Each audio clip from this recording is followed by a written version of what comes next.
નમસ્કાર, કોમોડિટી લાઈવમાં આપનું સ્વાગત છે અને કોમોડિટી બજારની ગતિવિધિની ચર્ચા કરવા હાજર છું હું ઝરણા અલકંટી। તો સૌપ્રથમ નજર કરી લઈએ કોમોડિટીઝને લગતી હેડલાઇન્સ પર।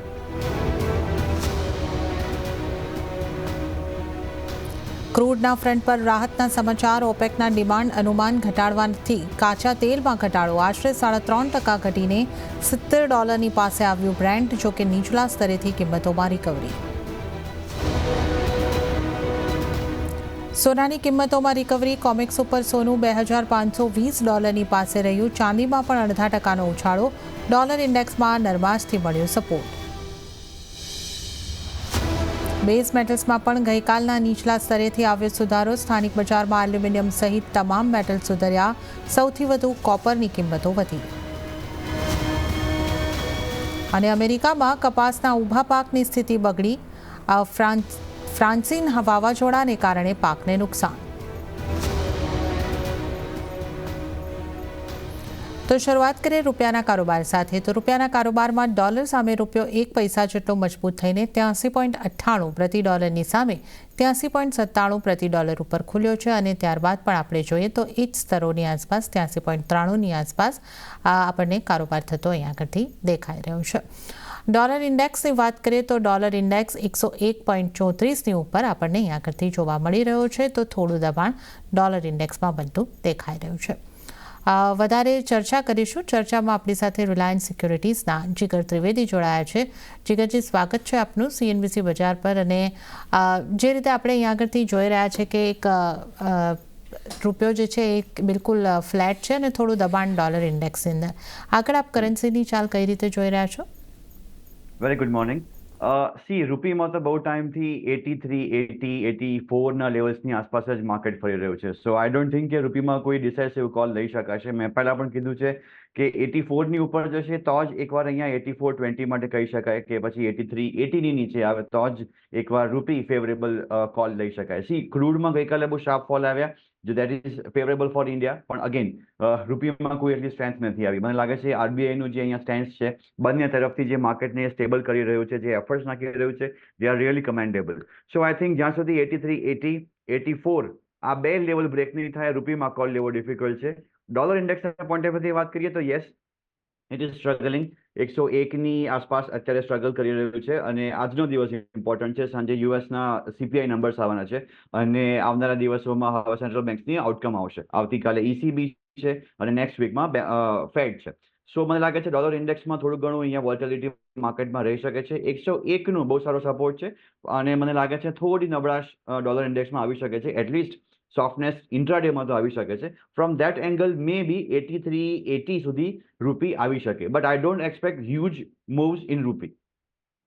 ઓકે, તો અહીંયા આગળથી આપણે જે રીતે જોઈ રહ્યા છે કે રૂપિયાની અંદર એક મોટો ઘટાડો તો અહીંયા આગળથી કોઈ મોટો મૂવ અહીંયા આગળથી આપણે નથી જોઈ શકતા। 83.80ની આસપાસ આપણે જોઈ શકીએ છીએ અને ડોલર ઇન્ડેક્સમાં અહીંયા આગળથી થોડી નરમાશ આવતી આપણને દેખાઈ રહી છે। પણ હવે આપણે જો ક્રૂડની વાત કરી લઈએ તો ક્રૂડમાં ખાસી વોલેટિલિટી આપણે જોઈ રહ્યા છીએ। ક્રૂડની કિંમતોમાં એક મોટો ઘટાડો આપણે ગઈકાલે પણ જોયો અને બ્રેન્ટના ભાવ $70 નીચે પહોંચ્યા। ડિસેમ્બર 2021 બાદથી સૌથી નીચલા સ્તરે ક્રૂડનો કારોબાર નોંધાયો। તો અહીંયા આગળ આપણે વાત કરીએ તો ઓપેકે ડિમાન્ડ આઉટલુક બીજા મહિને પણ ઘટાડ્યું હોવાથી ક્રૂડની કિંમતોની ઉપર આ દબાણ બન્યું છે, જ્યાં એક દિવસમાં આશરે 3% જેટલી વધારે કિંમતો તૂટતી જોવા મળી। જોકે નીચલા સ્તરેથી વાવાઝોડાને કારણે ઓછી સપ્લાયની ચિંતાઓને કારણે એક સપોર્ટ પણ છે, પણ એક ખાસો ઘટાડો આપણે અહીંયા આગળથી જોઈ રહ્યા છે। ત્યારે ક્રૂડ પર એનર્જી એક્સપર્ટ નરેન્દ્ર તનેજાનું કહેવું છે કે હાલનો ઘટાડો એ ભૌગોલિક પરિબળોની અસર દર્શાવી રહ્યો છે અને આવનારા દિવસોમાં ક્રૂડમાં વધુ દબાણ અપેક્ષિત છે। સાંભળીએ એમણે શું કહ્યું। बाजार जो है इस बार ये उसकी रीडिंग ये है कि मांग बढ़ नहीं रही है, तेल की जो सप्लाई है वो ज्यादा है और उसकी वजह से उनको लग रहा है कि बाजार का ये इंटरप्रिटेशन है कि जो आने वाले समय में दिक्कत हो सकती है और कीमतें और गिर सकती हैं। मेरा अपना मानना है कि ये रीडिंग बाजार की है जो भी ट्रेड कर रहे हैं गलत है। सप्लाई साइड ठीक है, लोगों डिमांड में ऐसी कोई बहुत ज्यादा कमी नहीं आई है और दूसरी तरफ लेकिन बाजार का ये मानना है कि अमेरिकी अर्थव्यवस्था थोड़ी परेशानी में है, चीनी अर्थव्यवस्था परेशानी में है, ये दोनों अर्थव्यवस्थाएं जो है तेल का सबसे बड़ा बाजार है, अमेरिका और चीन, उसके बाद भारत आता है। तो इसलिए बाजार का ये इंटरप्रिटेशन कि दो बड़ी अर्थव्यवस्था में परेशानी है, चीन में तो बहुत बड़ी परेशानी है, अमेरिका में भी शुरू हो गई है, राजनीतिक अस्थिरता उनको नजर आ रही है, जिस हिसाब से द्वंद्व चल रहा है ट्रंप साहब का और कमला हैरिस का। तो ये बाजार का एक, जिसे कहना चाहिए, मुझे लगता है थोड़ा सा पैनिक रिएक्शन है, इस वजह से कीमत नीचे गई है और नीचे भी जा सकती है, लेकिन वहां टिक नहीं पाएगी, क्योंकि ये जो इंटरप्रिटेशन मार्केट का बाजार का है, या जो बाजार को जो डर लग रहा है, उसमें कोई बहुत ज्यादा अभी सच्चाई नहीं है। डिमांड जो है वो बहुत ऐसा नहीं कि डिमांड कहीं बढ़ रही है, लेकिन ऐसा भी नहीं है कहीं डिमांड डिस्ट्रक्शन हो रहा है। दूसरी तरफ सप्लाई जो है वो थोड़ी जितनी जरूरत से थोड़ी सी ज्यादा है, लेकिन ऐसा नहीं कि कोई बहुत ज्यादा कोई गलत आ चुका हो। तो मुझे लगता है ये रिएक्शन जो है ये बाजार का ये बहुत सस्टेनेबल नहीं है। और दूसरा, ओपेक जैसी जो संस्थाएं हैं वो अब इंटरवीन करेंगी और ले जा करके कुल जो है वो कीमतें वापस फिर उत्तर की दिशा में जाएंगी। तो ये मुझे लगता है एक टेम्परेरी फेनोमेनन है और इस तरह से पहले भी हुआ है। તો અહીં આગળથી નરેન્દ્ર તનેજાજીનું કહેવું છે કે આ ભૌગોલિક જે વૈશ્વિક પરિસ્થિતિઓ છે એની એક ઇમ્પેક્ટ અહીં આગળથી આવી રહી છે અને આટલો મોટો ઘટાડો સસ્ટેન થવો મુશ્કેલ છે. આપણી સાથે જીગરજી પણ જોડાયેલા છે. જીગરજી, આપનો કઈ રીતનો વ્યૂ અહીં આગળથી બની રહ્યો છે, જે રીતે હવે ઓપેક દ્વારા ફરી એક વખત જે માંગના અનુમાન છે એ ઘટાડવામાં આવ્યા છે અને ફરી વખત એક મોટો ઘટાડો, ગયા સપ્તાહમાં 9% જેટલું દબાણ બન્યું અને હવે પાછું આપણે એક દિવસમાં 3%નું દબાણ જોઈ રહ્યા છે. તો આપને લાગે છે કે આ ઘટાડો વધી શકે કે અત્યારના જે લેવલ છે એ સસ્ટેન થઈ શકે? કઈ રીતની સ્થિતિ તમે જોઈ રહ્યા છો ક્રૂડમાં? ક્રૂડમાં જે ઘટાડો છે એની પાછળના બે મેજર રીઝન છે. એક તો ચાઇનામાં જે પ્રોલોંગ જે વીકનેસ છે, રિયલ એસ્ટેટ સેક્ટર હોય કે મેન્યુફેક્ચરિંગ ઇન્ડસ્ટ્રીઝ હોય, એ ડિમાન્ડ કન્સર્ન્સ છે. અને જે રીતે ઓપેક અહીંયા આગળના દિવસોમાં પ્રોડક્શન વધારવાની વાતો કરે છે, પછી એવા સ્ટેટમેન્ટ્સ આવે છે કે ના ના એ પોસ્ટપોન કરીએ છીએ. સો ત્યાંથી પણ એક સ્ટેબલ વ્યૂ નથી. અને ગઈકાલે જે મંથલી રિપોર્ટ આવ્યો ઓપેકનો, ઓવરઓલ આગળનું જે ફોરકાસ્ટ છે, ડિમાન્ડ ફોરકાસ્ટ, એના લઈને કન્સર્ન્સ માર્કેટમાં ક્રિએટ થયું છે. સો ઓવરઓલ મને લાગે છે કે આ લેવલ અહીંયા સસ્ટેન નહીં કરે. હજી એક $63-62નું ડીપ પણ આવી શકે છે WTIમાં. ઓલરેડી આ મહિનામાં તમે જેમ કીધું 10 થી 11% ફોલ આવી ગયો છે. સો ટેકનિકલ એક પુલબેક માર્કેટમાં ડેફિનેટલી આવી શકે છે. I don't deny the possibility of that. Softness, ડોલરમાં સોફ્ટનેસ પણ છે, સો જેને કારણે એક થોડું પુશ પણ મળ્યું છે. પછી એ બેઝ મેટલ્સ હોય કે ક્રૂડ હોય, ઇન્ટ્રાડે માટે September contract one can go long around current levels 5575, 5525. Stop મૂકીને 5675 માટે ફક્ત ઇન્ટ્રાડે માટે લોંગ કરી શકાય. ઇવનિંગ સેશનમાં યુએસના CPI નંબર્સ છે, ક્રૂડની ઇન્વેન્ટરીના નંબર્સ છે EIA તરફથી. સો ડેટાના પોઈન્ટ ઓફ વ્યૂથી માર્કેટ વોલેટાઇલ રહી શકે છે, પણ મને લાગે છે માર્કેટમાં એક શોર્ટ કવરિંગનો એક રેલી આવશે આજના દિવસમાં. One can go long at least in intraday. Okay, તો ઇન્ટ્રાડે માટે અહીં આગળથી લોંગ તમે રહી શકો છો. 5675ના ટાર્ગેટને માટે તમે અહીં આગળથી એક લોંગ રહેવાની શક્યતા અહીં આગળથી જોઈ રહ્યા છે આપણે. તો આ એક સલાહ માત્ર ઇન્ટ્રાડે માટે ક્રૂડ ઓઇલની અંદર બનતી દેખાઈ રહી છે.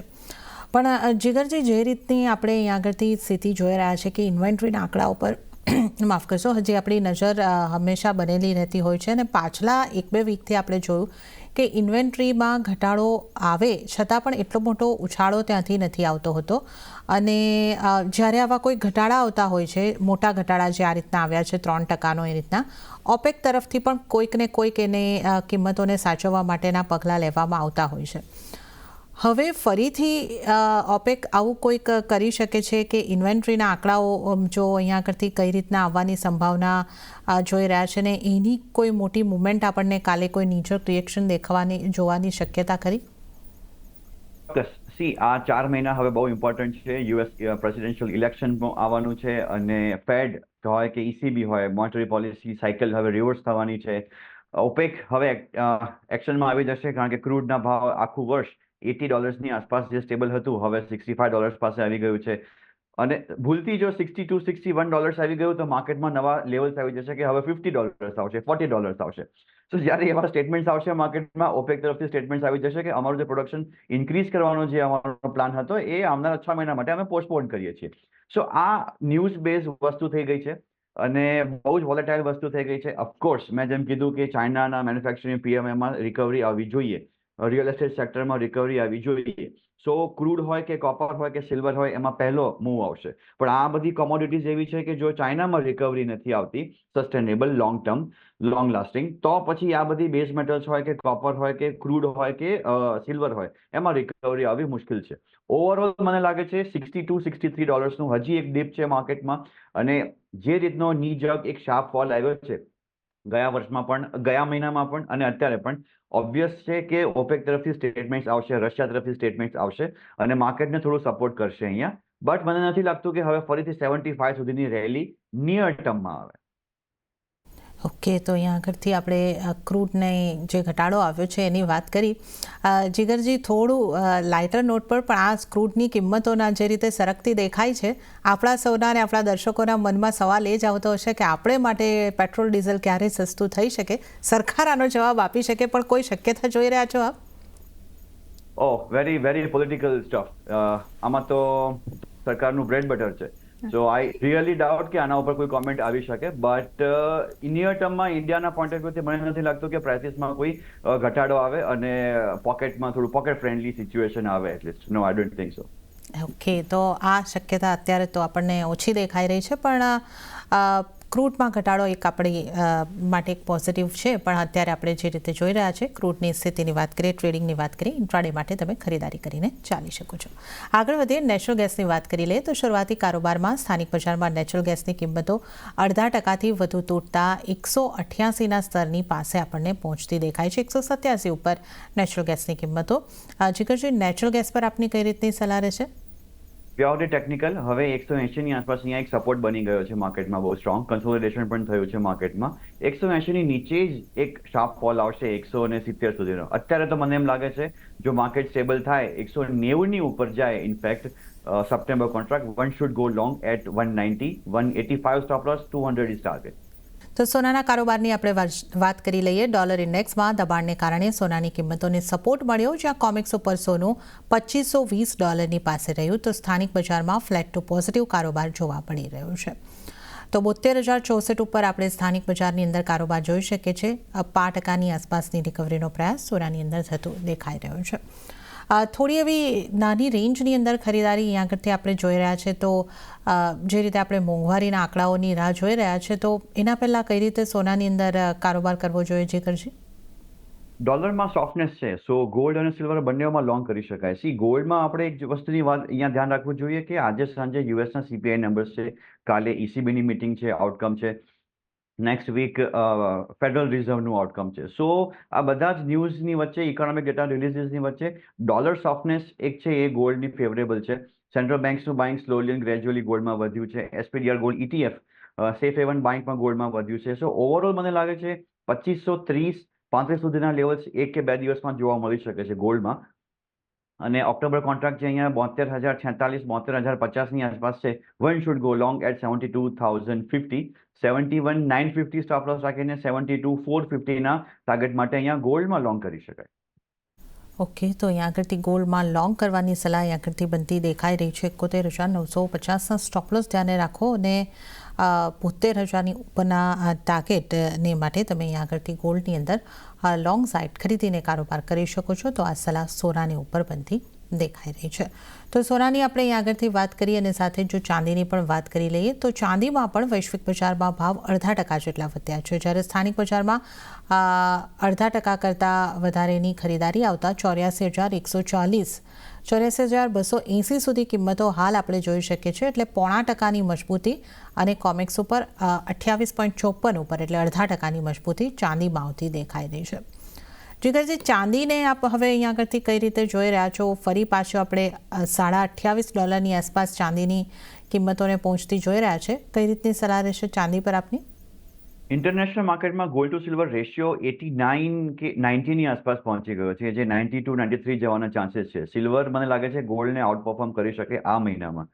ઇન્ડિયાના પોઈન્ટ ઓફ વ્યૂથી જોઈએ તો ઓફકોર્સ આપણે એક ફેસ્ટિવલ સિઝનની એક તૈયારીમાં છીએ. બાઇંગ આવી શકે છે ઇન્ડિયા તરફથી, અને મેં જે ગોલ્ડના ફંડામેન્ટલ્સ કીધા એ જ ચાંદીને અહીંયા લાગુ પડે છે. સોફ્ટ ગોલ્ડ હોય કે સોફ્ટ ડોલર હોય કે પછી મેજર ઇકોનોમિક ડેટા હોય, ચાંદી એ બેઝ મેટલ્સની બાય પ્રોડક્ટ છે. સો બેઝ મેટલ્સની રિકવરી બહુ જ ઇમ્પોર્ટન્ટ છે. કોપર હોય કે એલ્યુમિનિયમ હોય, ઝિંક હોય, આ બધામાં જો રિકવરી આવશે તો ચાંદીની રિકવરી ઓટોમેટિકલી દેખાઈ જશે આપણને.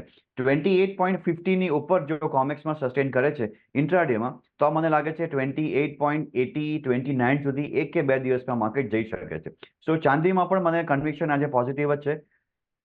December Chanti, one can go long around this levels 84,350, 84,150 stop loss રાખીને 84,900, 84,950 માટે લોંગ કરી શકાય. ઓકે, તો ચાંદીમાં પણ લોંગ કરવાની સલાહ 84,900, 84,950 માટે તમે અહીં આગળથી લોંગ કરીને ચાલી શકો છો. તો સોના ચાંદીમાં અહીં આગળથી ખરીદી કરવાની સલાહ બનતી દેખાઈ રહી છે. મેટલ્સની વાત કરી લઈએ તો નબળા ડોલરના કારણે બેઝ મેટલ્સની અંદર પણ રિકવરી આવી છે અને જ્યાં સ્થાનિક બજારમાં સૌથી વધારે ખરીદારી કોપરની અંદર જોવા મળી. જોકે બજારની નજર આર્થિક આંકડાઓની ઉપર પણ બનેલી છે, પણ જે રીતે આપણે અહીં આગળથી જોઈએ કોપરમાં 790ના સ્તર, ઝિંક 255 પર, એલ્યુમિનિયમ 221 પર. તો એક મજબૂતી તરફનો કારોબાર અહીંયા આગળથી દેખાઈ રહ્યો છે. તો જીગરજી, આ પણ નબળા ડોલર ઇન્ડેક્સની ઇમ્પેક્ટ છે કે એક શોર્ટ કવરિંગ આને સમજવું જોઈએ? કઈ રીતે જોઈ રહ્યા છો તમે? આઈ થિંક નબળા ડોલરની આ ઇમ્પેક્ટ છે. અધરવાઇઝ આપણે જો અહીંયા ડેટાની વાત કરીએ, ચીલી જે દુનિયાનું સૌથી મોટું કોપર પ્રોડ્યુસર કન્ટ્રી છે, એણે બીજી વાર સતત બીજે મહિને લોઅર પ્રોડક્શનના નંબર્સ અહીંયા દેખાડ્યા છે. સામે ડિમાન્ડ પણ ઓછી છે એમ પણ બતાડ્યું છે. સો ઓવરઓલ અહીંયા નર્વસનેસ છે બેઝ મેટલ માર્કેટમાં, other than China also. So overall yes, આ સોફ્ટ ડોલરની જ એક ઇમ્પેક્ટ છે. ઇન્ટ્રાડેમાં we will go with the trend only, although overall picture અહીંયા બેરિશ છે. ઇન્ટ્રાડેમાં one can go long in copper around this levels. Copper September 790 and 787 નો સ્ટોપ લોસ રાખીને 796 માટે લોંગ કરી શકાય. ઝિંક 255 256 ની આસપાસ છે. One can go long around current levels. 254 stop loss, 260 target છે. ઝિંક પોઝિશનલ ટાર્ગેટ બની રહ્યો છે. 1 કે 2 દિવસ માટે કેરી ફોરવર્ડ કરી શકાય. ઓકે, તો કોપર અને ઝિંકની અંદર ખરીદારી કરવાની સલાહ આગળથી બનતી દેખાઈ રહી છે. કોપરમાં 796ના ટાર્ગેટ તમને બનતા દેખાઈ શકે છે. 787નો સ્ટોપ લોસ તમારે ધ્યાને રાખવાનો રહેશે અને ઝિંકની અંદર પણ 260ના ટાર્ગેટ માટે ખરીદારી કરીને ચાલો. 254નો સ્ટોપ લોસ. તો આ બે મેટલ્સની અંદરથી તમારે માટે ચોઈસ બનતી દેખાઈ રહી છે. અને ત્યારે જ જીગરજી, આપનો આભાર. આપ અમારી સાથે જોડાયા અને તમામ નોન એગ્રી કોમોડિટીઝ અંગે આપણે ચર્ચા કરી. આપનો આભાર. અને આ સાથે હવે આપણે એગ્રી કોમોડિટીઝના કારોબારની ઉપર નજર કરી લઈએ તો ગઈકાલની તેજી બાદ આજે ગુવાર પેકમાં ફરી દબાણ જોવા મળ્યું છે. તો મસાલા પેકમાં હળદરમાં 0.5% જેટલી નરમાશ રહેતી દેખાઈ અને જીરામાં પોઝિટિવ કામકાજ થઈ રહ્યું છે. પણ હળદરમાં પણ એક રિકવરી અને 14,228ની આસપાસ આપણે કામકાજ અત્યારે થતું જોઈ શકીએ છીએ. કપાસિયા ખોળની જો વાત કરીએ તો ફ્લેટ ટુ પોઝિટિવ કારોબાર અહીંયા આગળથી થતો દેખાઈ રહ્યો છે. વધુ ચર્ચા કરવા માટે આપણી સાથે ટ્રેડબુલ સિક્યોરિટીઝના ભાવિક પટેલ જોડાયા છે. ભાવિકજી, આપનું સ્વાગત છે CNBC બજાર પર. અને આપણે અહીંયા આગળથી જે રીતે જોઈ રહ્યા છે મસાલા પેકની અંદર આપણે એક ખરીદારી તરફની શરૂઆત આજે થતાં જોઈ છે. કઈ રીતે તમે જોઈ રહ્યા છો મસાલા પેકને? Good morning ચેનાજ. મસાલા પેકમાં ગઈકાલે આપણે જીરામાં જોયું હતું કે ક્લોઝિંગ વખતે એક સારી તેજી જોવા મળી હતી અને આજે પણ થોડીક તેજી જોવા મળી છે. હાલાકી કેટલા આપણે ઓગસ્ટથી જોઈ રહ્યા છે કે 24,000 થી 26,500ની વચ્ચે સીમિત દાયરામાં ટ્રેડ કરી રહ્યું છે. આઈ થિંક એક ફેક્ટર એ પણ છે કે આપણે જો ડિમાન્ડ જોઈએ ડોમેસ્ટિકલી તો ખાસ કોઈ એવી છે નહીં, એટલે તેજી નથી દેખાતી. બટ 24,000ની આસપાસ જ્યારે પણ આવે છે તો પ્રાઇસ જરૂરથી સસ્ટેન થાય છે અને એટલે જ મને લાગે છે કે આગળ જતાં પણ આઈ થિંક આ રેન્જ જ જોવા મળી શકે છે. ઓલ્ધો હાલ અત્યારના મને દેખાઈ રહ્યું છે કે એટલીસ્ટ 26,500 સુધીની તેજી છે જે કન્ટિન્યુ રહી શકે છે ગઈકાલના બાઇંગ જોવા પછી. તો આજના દિવસમાં પણ 25,500ની આસપાસ 25,500ની આસપાસ બાય કરવાની જ રણનીતિ રાખવી જોઈએ 25,900ના ટાર્ગેટથી અને 24,800નો સ્ટોપ લોસ રાખી શકાય. ઓકે, તો મસાલા પેકની રણનીતિની આપણે વાત કરી અને સાથે જ ગુવાર પેકમાં હવે આપની કઈ રીતની સલાહ બનશે? ગુવાર પેકમાં આજે આપણે એક નાની રેન્જમાં કારોબાર જોઈ રહ્યા છે. ગુવારમાં મને સપ્ટેમ્બરમાં હજી લાગી રહ્યું છે કે 51.50 થી 53.50ની આસપાસની જે રેન્જ છે એમાં છે ટ્રેડ કરશે. ઓલ્ધો આપણે સોઈંગના આંકડા જોયા છે તો સોઈંગના આંકડા કંઈ ખરાબ નથી અને મેઇન ઇશ્યુ અત્યારના છે કે ઘઉં જે છે એનું એક્સપોર્ટની જે ઇન્કવાયરી ડિમાન્ડ જે આવી છે એ બહુ વીક છે. એટલે શોર્ટ ટર્મમાં પણ કોઈ મોટી તેજી દેખાઈ નથી રહ્યો આઈ થિંક 5350 થી 5600ની આસપાસ જો આવે છે, મને લાગે છે કે મેક્સિમમ પ્રોફિટ બુકિંગ જો છે ત્યાંથી શોર્ટ કરી શકાય છે, અને 5100ની આસપાસ આવે છે તો ત્યાંથી બાઇંગ કરી શકાય છે. હાલ અત્યારના પ્રાઇસીસ આપણે જોઈએ તો વચ્ચે જ ટ્રેડ કરી રહ્યું છે, એટલે જો આજના દિવસમાં થોડુંક જો કરેક્શન આવે 5400ની આસપાસ તો 5150ના સ્ટોપ લોસ એકવાર બાય કરી શકાય છે 5300ના ટાર્ગેટથી. અને ગમની વાત કરીએ તો ગમ પણ આપણે કેટલા વખતથી 10,000 થી 10,600ની એક નાની રેન્જમાં ટ્રેડ કરી રહ્યા છે, તો આમાં પણ જો 10,300ની આસપાસ આવે છે તો એકવાર બાય કરી શકાય છે 10,100નો સ્ટોપ લોસથી, અને 10,600નો ટાર્ગેટ રાખી શકાય છે. કે તો ખરીદી તરફ રહેવાની સલાહ ગુવાર પેકની અંદર બનતી દેખાઈ રહી છે. અને કોટનની વાત કરી લઈએ તો જે રીતનો વધારે પડતો વરસાદ અહીંયા આગળથી થયો છે એને જોતાં મે અને જૂનની વાવણી જે થઈ હતી ત્યાં વધારે નુકસાનની ખબરો આપણને મળતી દેખાઈ રહી છે. હવે આઈએમડીનું કહેવું છે કે વરસાદ જો છે એ નવરાત્રિ સુધી પણ લંબાઈ શકે છે, તો કોટન ઉપર આની કઈ રીતની ઇમ્પેક્ટ રહેશે? સ્ટાર્ટ ઓફ ધ સિઝન આપણે જોયું તો કે કોટનનું જે સ્વિંગ હતું એ સારું હતું, પણ હવે જે સીસીઆઈ છે એ લોકોએ થોડુંક રિવાઇઝ કર્યું છે, સ્વિંગના ફિગર છે એ થોડા ઓછા થયા છે. બીજું તમે જેમ કીધું કે આજે થોડુંક એક્સટેન્ડેડ વરસાદ આવ્યો છે એના લીધે પણ અત્યારના થોડુંક જે ખેતી છે એમાં થોડુંક નુકસાન થયું છે, અને હવે પેસ્ટ જે છે એનું થોડું ઇસ્યુ આવવા માંડ્યો છે. તો જો આગળ જતાં પણ જો આઈ થિંક આ વરસાદ એક્સટેન્ડ થાય તો મને લાગે છે સારું કરતાં વધારે ખરાબ થશે.